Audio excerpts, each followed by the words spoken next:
بسم اللہ الرحمن الرحیم۔ السلام علیکم ورحمۃ اللہ وبرکاتہ۔ سامعین مکرم، آج کی ویڈیو میں حضرت موسیٰ علیہ السلام اور حضرت خضر علیہ السلام کا واقعہ آپ کے ساتھ شیئر کریں گے۔ اس سے پہلے آپ سے گزارش ہے کہ آپ ہمارے چینل کو سبسکرائب کریں، بیل آئیکن کو بھی دبائیں تاکہ ہماری ہر نئی آنے والی ویڈیو جو ہے وہ آپ کے پاس سب سے پہلے پہنچ سکے۔ سامعین مکرم، حضرت ابی بن کعب رضی اللہ تعالی عنہ فرماتے ہیں کہ رسول اللہ صلی اللہ علیہ وسلم نے فرمایا کہ ایک دن حضرت موسیٰ علیہ السلام نے کھڑے ہو کر بنی اسرائیل میں خطاب کیا تو آپ سے پوچھا گیا کہ لوگوں میں سب سے زیادہ صاحب علم کون ہے؟ آپ نے فرمایا کہ میں ہوں۔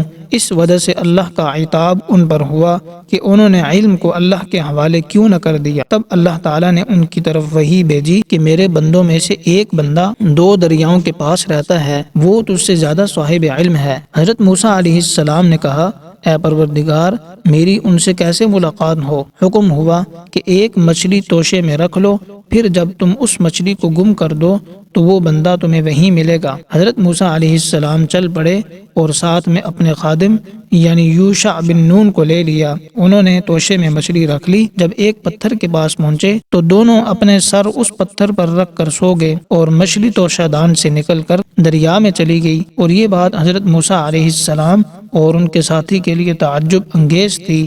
پھر دونوں بقیہ رات اور دن میں چلتے رہے۔ جب صبح ہوئی تو موسیٰ علیہ السلام نے خادم سے کہا کہ ہمارا ناشتہ لاؤ، اس سفر میں ہم نے کافی تکلیف اٹھائی ہے۔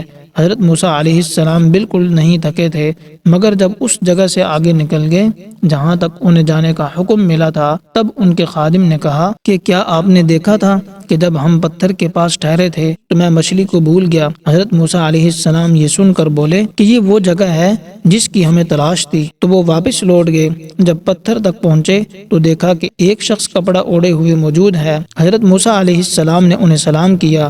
خضر علیہ السلام نے کہا کہ تمہاری سرزمین میں سلام کہاں؟ پھر موسیٰ علیہ السلام نے کہا کہ میں موسیٰ علیہ السلام ہوں۔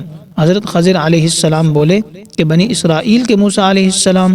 انہوں نے جواب دیا، جی ہاں۔ پھر موسیٰ علیہ السلام نے کہا کہ کیا میں آپ کے ساتھ چل سکتا ہوں تاکہ آپ مجھے ہدایت کی وہ باتیں بتلائیں جو اللہ نے آپ کو سکھلائی ہیں؟ حضرت خضر علیہ السلام بولے کہ تم میرے ساتھ صبر نہیں کر سکو گے۔ اے موسیٰ علیہ السلام، مجھے اللہ نے ایسا علم دیا ہے جسے تم نہیں جانتے، اور تم کو جو علم دیا ہے اسے میں نہیں جانتا۔ اس پر حضرت موسیٰ علیہ السلام نے کہا کہ اللہ نے چاہا تو آپ مجھے صابر پاؤ گے اور میں کسی بات میں آپ کی مخالفت نہیں کروں گا۔ پھر دونوں دریا کے کنارے کنارے پیدل چلے۔ ان کے پاس کوئی کشتی نہ تھی کہ ایک کشتی ان کے سامنے سے گزری تو کشتی والوں سے انہوں نے کہا کہ ہمیں بھی بٹھا لو۔ حضرت خضر علیہ السلام کو انہوں نے پہچان لیا اور بغیر کرایہ کے سوار کر لیا۔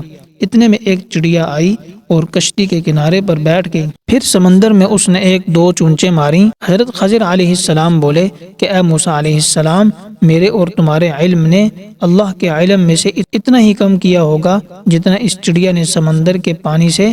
پھر حضرت خضر علیہ السلام نے کشتی کے تختوں میں سے ایک تختہ نکال دیا۔ موسیٰ علیہ السلام نے کہا کہ ان لوگوں نے تمہیں بغیر کرایہ کے سوار کیا اور آپ نے ان کی کشتی کا تختہ اکھاڑ دیا تاکہ یہ ڈوب جائیں۔ حضرت خضر علیہ السلام بولے، میں نے کہا تھا کہ تم میرے ساتھ صبر نہیں کر سکو گے۔ موسیٰ علیہ السلام نے جواب دیا، بھول پر میری گرفت نہ کریں۔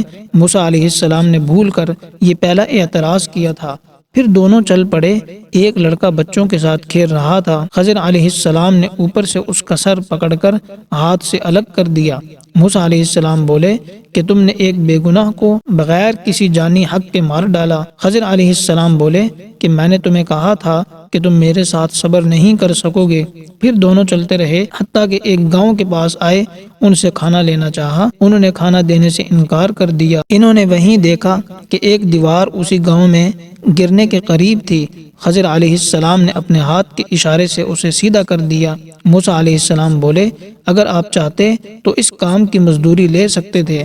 خضر علیہ السلام نے کہا، اب ہماری جدائی کا وقت آ گیا ہے۔ رسول اللہ صلی اللہ علیہ وسلم نے فرمایا کہ اللہ تعالیٰ موسیٰ علیہ السلام پر رحم کرے۔ ہماری تمنا تھی کہ موسیٰ علیہ السلام کچھ دیر اور صبر کرتے تو مزید واقعات ان دونوں کے بیان کیے جاتے۔ تو اس واقعہ سے معلوم ہوا علم کی تلاش میں سفر کرنا مستحب ہے۔ علماء اور مشائخ کا ادب کرنا چاہیے۔ اولیاء اللہ کی کرامات ثابت ہو گئی ہیں۔ ضرورت کے وقت کھانا مانگنا بھی جائز ہے۔ تو سامعین مکرم، یہ حضرت خضر علیہ السلام اور حضرت موسیٰ علیہ السلام کا واقعہ تھا۔ تو امید کرتا ہوں کہ آپ کو یہ ویڈیو پسند آئی ہوگی۔ السلام علیکم ورحمۃ اللہ وبرکاتہ۔